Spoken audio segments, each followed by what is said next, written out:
유지해왔던 태도를 바꾸게 된 거에는 112 신고 녹취록의 공개와 연관성이 있는 거 아니냐. 이 문건 내용에 보면은 정권 퇴진 운동으로까지 끌고 갈 수 있을 만한 이태원이라는 공간에 대한 이해도가 어느 때보다도 높은 의심이었거든요. 네, 오늘 킹스맨 이태원 참사 관련 소식 전해드리겠습니다.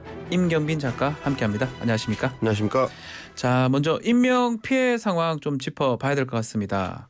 어제 여성 1명이 추가로 사망이 확인되면서 현재까지 사망자 156명으로 늘었습니다. 네. 이 중에서 남성이 55명, 여성이 101명이고요.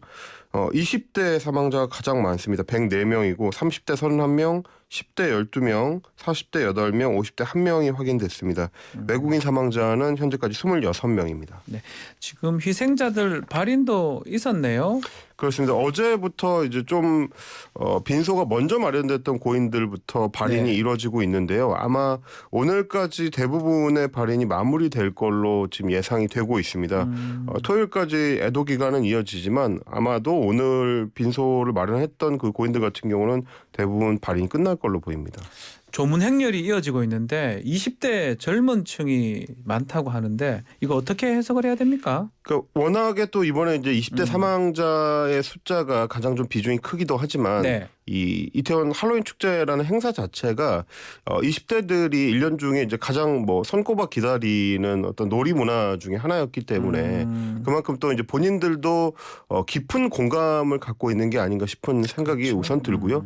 그리고 이제 그 현장에 나도 있을 수 있었다라는 어떤 그렇죠. 의식들 이런 것들이 지금 20대들이 지금 조문 행렬로 이어지는 어떤 가장 중요한 이유가 아닌가 싶습니다. 그리고 뭐 많은 분들이 이미 지적하셨습니다만 지금의 20대라는 게 상당수가 또 8년 전에 세월호 참사 때는 10대를 겪었죠. 그렇습니다. 네. 또 이제 그 당시 어떻게 보면 친구들이거나 뭐 언니 오빠들일 수 있는 존재들이 수학여행 도중에 안타까운 사고를 당하는 걸 직접 목격했는데 네. 다시 이제 어른이 되고 나서 축제를 즐기러 갔다가 친구들이 떠나는 모습을 보면서 어떤 심정이었을지 여러 가지로 좀 사회 어른의 한 사람으로서 좀 안타까운 심경입니다.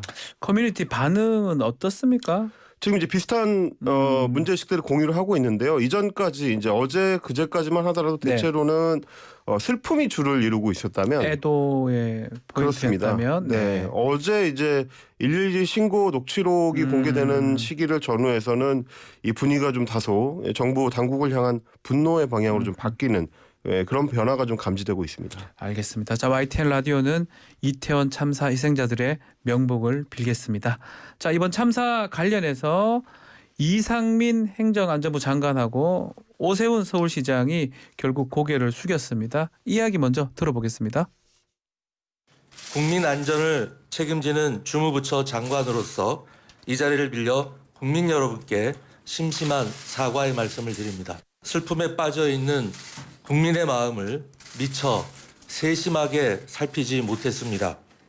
이 점 다시 한번 깊은 유감의 말씀을 드립니다. 국민 안전에 대한 무한 책임을 다시 한번 통감하면서 앞으로 이와 같은 비극적인 일이 다시는 발생하지 않도록 최선을 다하겠습니다. 시민의 생명과 안전을 책임지는 서울특별시장으로서 이번 사고에 대해 무한한 책임을 느끼며 깊은 사과의 말씀을 드립니다. 자, 어제 오세훈 시장 20대 사망자 유족 얘기를 하면서 눈물을 좀 보이기도 했습니다. 또 이상민 장관도 사과를 했고요. 윤희근 청장, 또 박의영 용산구청장까지 일제히 다 사과를 했네요. 그렇습니다. 어제 사과가 이제 어떤 기점으로 이루어져 있는지를 한번 좀 생각을 해볼 필요가 있을 것 같은데요. 뭐 아시다시피 이제 이상민 장관 같은 경우는 굉장히 좀 강경하게 이 정부의 기존 대처가 큰 문제가 없었다는 입장을 고수를 하다가 어제 이제 돌연 사과를 하는 쪽으로 방향이 좀 바뀌었고요. 네. 윤희근 경찰청장이 어제 오전에 이제 가장 먼저 사과를 한 셈이 됐는데 아마도 정부가 기존에 이제 축제의 주체가 없다, 주최 측이 없기 때문에 경찰이 어떤 권한이 없어서 직접적인 대응을 하기가 어려웠다라고 유지해왔던 그런 어떤 태도를 바꾸게 된 거에는 아마도 어제 경찰에서 이제 공개를 한 112 신고 녹취록의 공개와 연관성이 있는 거 아니냐 이제 이런 생각을 하게 됩니다. 왜냐하면 일단 경찰청장이 오전에 가장 먼저 네. 사과를 했다는 점이 일단 눈에 띄고요. 그렇죠. 그 뒤에 이제 그 보고를 받게 돼 있는 행안부 장관 그리고 그걸 공유하게 돼 있는 뭐 서울시장 이렇게 이제 이런 순서대로 이제 사과를 하는 것만 보더라도 어쨌든 그 이제 녹취록 문건 자체가 국민들한테 어떻게 보여질지를 인지를 하고 일단은 사과하는 쪽으로 방향을 선회한 게 아닌가 좀 그렇게 좀 보여집니다. 자, 그 부분입니다. 자, 경찰 대처 문제가 지금 가장 문제가 되는 것 같은데 사고 발생 전에 112 신고가 다수 있었다는 사실이 지금 공개가 됐습니다. 그렇습니다. 녹취록 보면 11건 중에 4건에 대해서만 출동한 것으로 나오고요. 결국은 뭐 수많은 신고 또 수많은 통제 요청이 들어왔음에도 불구하고 경찰이 대응을 하지 않았던 거 아니겠습니까? 그렇습니다. 신고에 대한 움직임만 있어서도 이걸 막을 수 있었다. 이런 얘기가 있습니다. 지금 이제 경찰이 분류한 관련 신고가 이제 총 11건이고요. 예. 그 중에서 무려 8건은 신고를 받은 직후에 긴급 출동을 해야 되는 코드 제로나 코드 1으로 분류가 돼 있습니다. 이제 경찰 같은 경우는 112 신고를 총 5가지로 이제 분류를 하는데 0단계에서 4단계까지 해서 네. 코드 제로와 코드 1은 바로 투입이 돼야 되는 현장 조치를 바로 해야 되는 굉장히 좀 긴급한 신고라고 이제 분류가 됩니다. 네. 그런데 이 8건이 있었음에도 불구하고 충분히 현장 조치가 되지 못했다. 심지어 코드 1으로 분류되고도 현장에 출동하지 않은 걸로 확인된 신고 전화들도 있기 때문에 이런 측면에서 봤을 때 용산 경찰서나 혹은 이제 경찰 그 지도부에서 이 사안에 대해서 좀 이렇게 충분히 좀 위기의식을 갖고 있었던 거냐, 혹은 현장에서 이 문제에 대해서 이제 적극 대처하려는 어떤 노력이 있었던 것이냐, 이제 이런 부분에 대해서 이제 의문이 좀 들 수밖에 없는 거고요. 그렇죠. 뭐 어제 이제 녹취록 문건을 다 보도를 통해서 보셨겠습니다만 내용을 보면 사실상 거의 뭐 실시간으로 중계를 하듯이 시민들이 계속해서 신고를 합니다. 압사라는 내용이 계속 나옵니다. 그렇습니다. 9번 나왔다고 이미 하더라고요. 뭐 6시 34분경에 최초 신고가 될 때도 네. 상당히 좀 상세하게 신고자가 신고를 하거든요.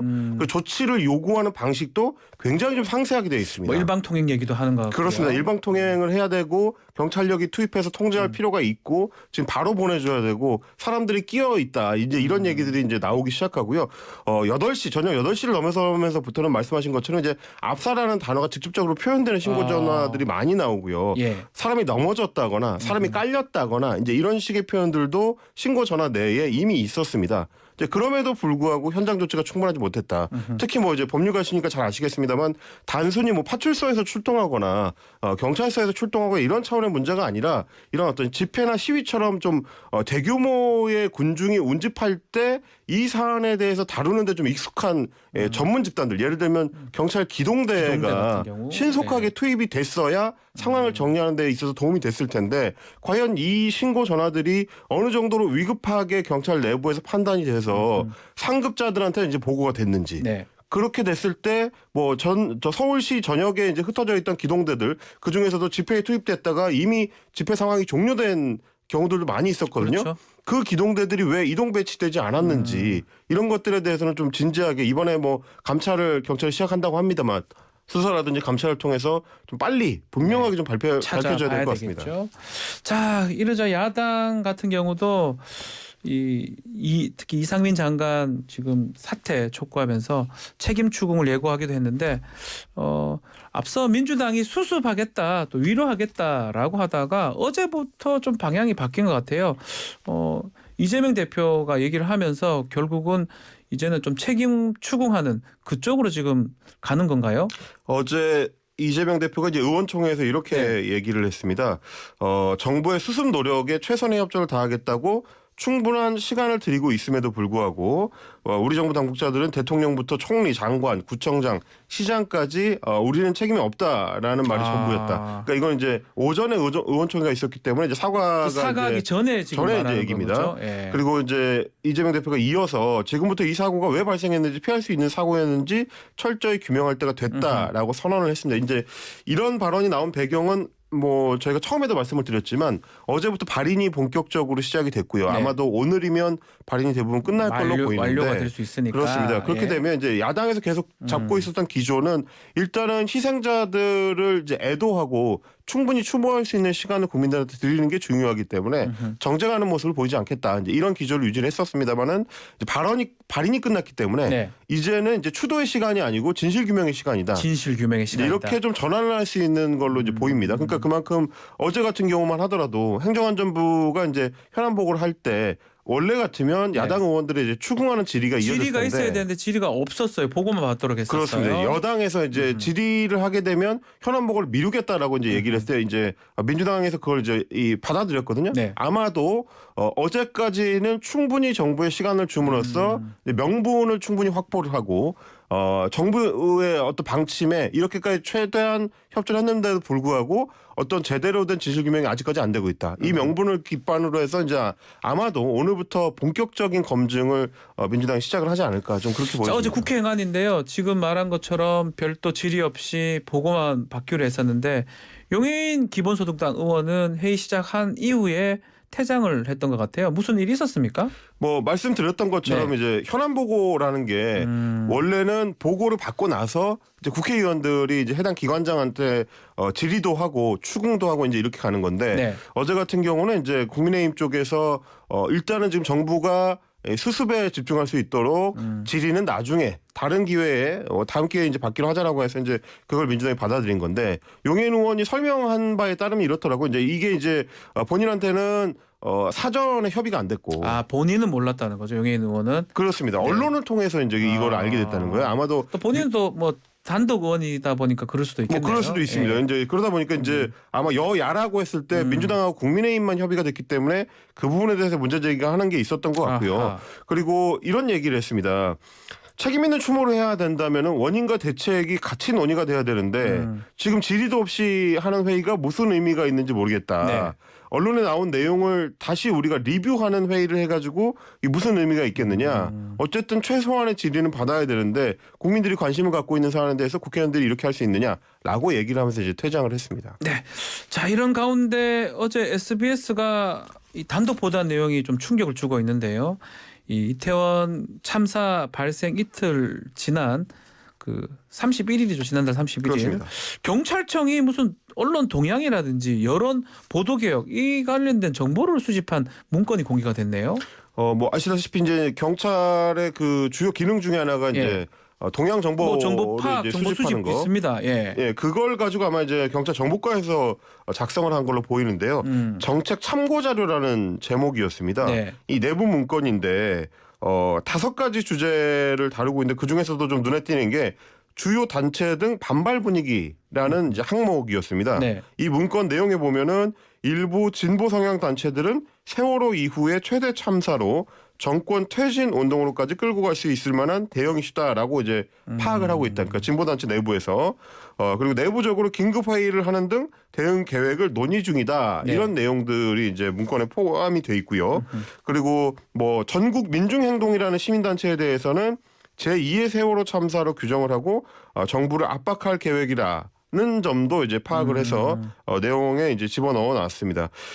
그러면서 이제 정부 책임론이 부각될 조짐이 있고 MBC PD 수첩 등 시사 프로그램들도 심층 보도를 준비 중이다.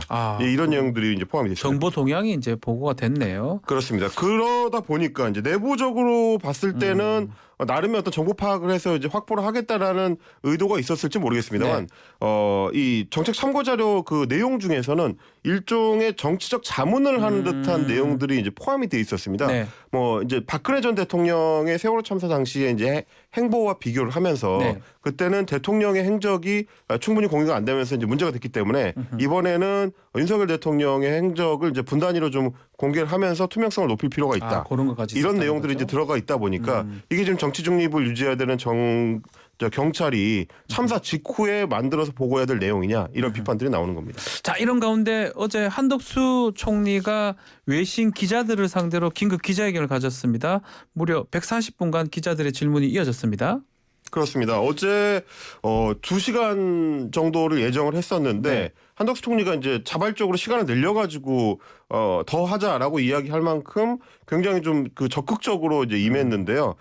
어제 이제 그 기자 간담회를 보신 분들은 아시겠습니다만 외신 기자들이 상당히 날카로운 질문들이 날카롭게 이어졌다면서요. 그렇습니다. 연속적으로 예. 쏟아냈습니다. 그리고 이제 마치 그 우리 국내 기자들처럼 정부 당국이 충분히 대비를 한 게 맞느냐. 뭐 이 대응하는 데 있어서 문제가 뭐였느냐 이제 이런 부분들 굉장히 좀 집요하게 추궁을 하는 그런 양상이 펼쳐졌고 한덕수 총리가 정말 말 그대로 땀을 뻘뻘 흘리면서 당황을 이제 하기로. 이 대응을 해야 될 정도의 분위기였습니다. 그런데 이제 문제는 이 상황에서 이제 총리의 답변이 충분했느냐, 혹은 충분했냐? 적절했느냐 이런 부분들인데요. 네. 예를 들면 이런 장면이었습니다. 한 기자가 이태원에는 적어도 10만 명이 올 거라고 이미 예상이 됐다고 하는데 그러한 사태가 일어날 거를 어느 정도 예상할 수 있었지 않느냐 이렇게 질문을 했더니 한 총리가 뭐라고 했냐면 먼저 선정적인, 그러니까 센세이셔널한 질문 같다. 라고 이제 이야기를 하면서 예. 정부가 거리 집회 관리에 총력을 다한 것처럼 들릴 수 있기 때문이다. 모든 거리 집회에 대해서는 이제 계획을 세우는데 예를 들면 이제 광화문 집회 같은 경우는 서로 정치 성향에 다른 두 집단이 충돌할 우려가 있기 때문에 네. 경찰력을 많이 배치하고 계획을 세웠는데 이태원 같은 경우는 10만 명이 있어도 충돌의 위험이 없다면 이 관련된 모니터링을 뭐 더 하거나 이 리스크가 없다고 간주를 했다. 네. 이런 얘기가 들어가 있습니다. 그러니까 이 얘기는 결국은 사람이 아무리 많이 모이더라도 정치적으로 상반된 입장을 가진 사람들이 모이는 게 아니라면 경찰이 적극적으로 조치를 할 필요가 없다라는 얘기가 되는 거거든요. 되는 거네요. 예. 근데 이건 사실은 공공의 안전과 안녕을 추구해야 되는 경찰이 이 사람이 많이 모인다면 당연히 발생할 수 있는 사고들에 대해서 미리 대처해야 된다는 걸 완전히 부정하는 얘기이기 그렇죠. 때문에 네. 뭐 이런 부분에 있어서는 좀 너무 정치적인 발언이 아니냐 이런 비판도 나왔고요. 특히 그 뭐 이렇게 좀 말장난 농담 비슷하게 좀 부적절한 태도가 있었다는 얘기가 있습니다. 그렇습니다. 이제 한 외신 기자가 거기에 그 친구들이 가 있었던 게 잘못됐다는 것이냐. 그리고 한국 정부의 책임의 시작과 끝은 어디라고 보는지 이렇게 질문을 했습니다. 그러니까 네. 책임을 어느 정도로 규정해야 되느냐라고 물어봤는데 아하. 요거를 전달하는 과정에서 질문 답변을 전달하는 과정에서 그 이제 번역기가 뭔가 좀 작동이 잘 안 됐나 봐요. 번역기가 그러니까 소리가 좀 전달이 잘 안 되거나 이러는 걸 보고 잠깐 멈춰서는 장면이 있었는데 그러다 보니까 한덕수 총리가 그때 농담을 한 거죠. 아하. 이렇게 잘 안 들리는 것에 대해서 책임져야 될 사람의 첫 번째와 마지막 책임은 없나요? 이렇게. 네.